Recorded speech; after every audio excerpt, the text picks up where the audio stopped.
So we have to say, why are we having all of these diseases at a higher rate than any other race in America? Why do we have the highest diabetes rate? Why is this? Why do we have the highest high blood pressure rate? Why are we going blind at the highest rate of any other race? What's going on here? You say, well, maybe it has something to do with junk food. Just maybe. We don't know for sure. I'm just taking you down this trail. Just say, you don't know, I don't know, so let's make an investigation. It took a lot of science to build some pyramids. It wasn't just art, it was science. So let's just be scientific like our ancestors. Say, okay, I'm going to wake up in the morning and I'm going to cook an unborn chicken, and I'm going to eat a chicken fetus, which you call an egg. Then I'm going to get 4 slices of a pig's ass, which you call bacon. Now you're eating pig's ass and a dead chicken fetus for breakfast. But all this makes sense to you. All of this makes sense.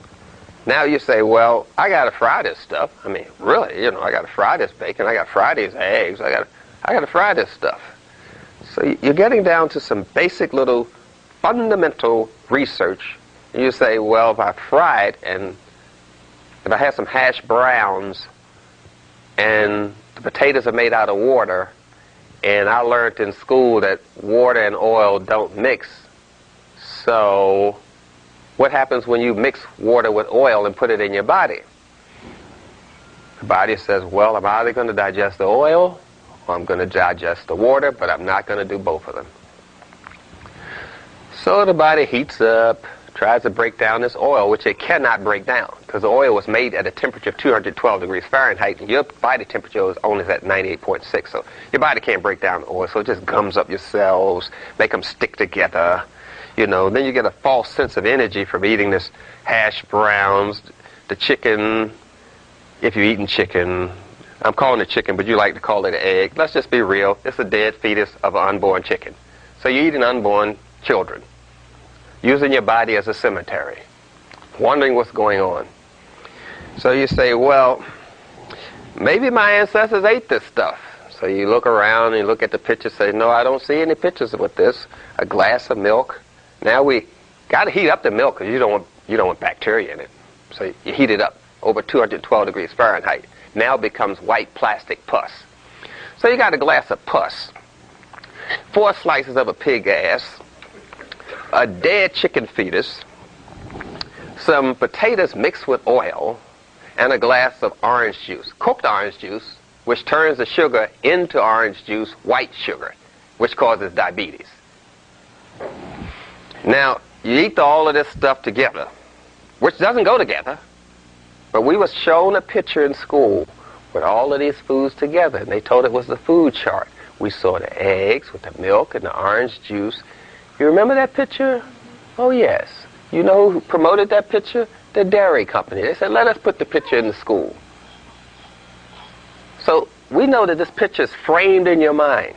You have been nutritionally miseducated. So now we're struggling to get away from this way of eating. So, well, what can I eat? I don't know what to eat. My master taught me to eat this in the morning. Now you're taking away this. What can I eat? So you say, well, let me be scientific and look around and see what nature has other animals eating in the morning. And we notice that animals don't eat heavy in the morning. Not a bird, not a monkey. They don't eat heavy in the morning. Not at all. When they eat heavy is around lunchtime, which means you should be eating your dinner at lunchtime because it gives you the whole day to process it. That should be your heaviest meal. Lunch, not dinner.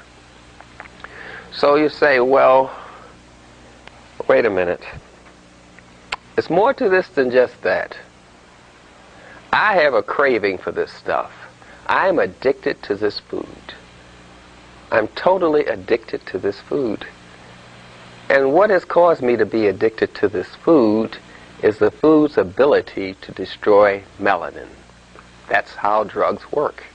If it doesn't work on the melanin, it is not a drug at all. So we're talking about we into their culture and we into their diet, and we offer our diet.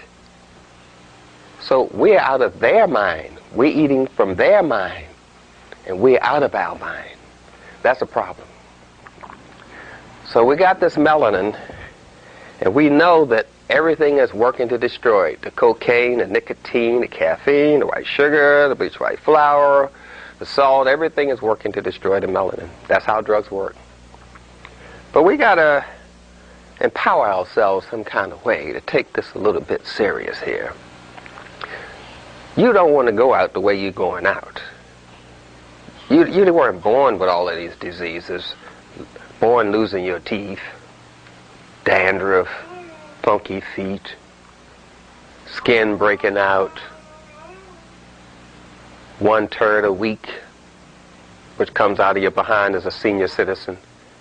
You know, no. You weren't born this way, but you're trashing your body. And somebody's got to tell you you're trashing your body. You should just try to eat proper, if it's not for the melanin, for the children's sake. What other investment do you have? But let's go back to this, if it's white, it's right. Because we think our teeth are white when they're yellow.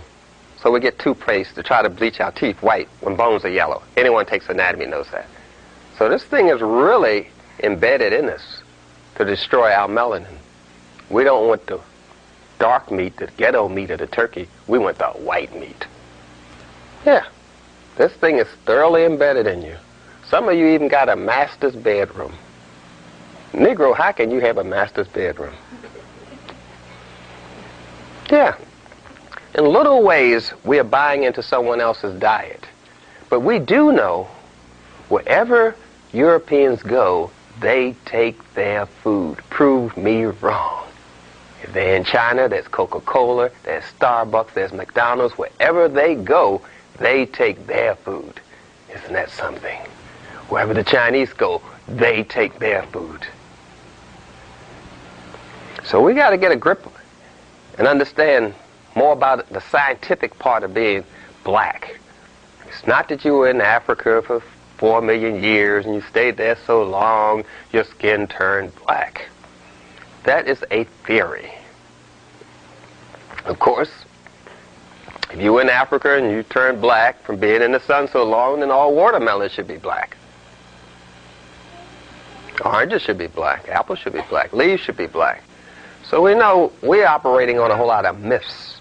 People operate on myths, not on facts. It's a myth.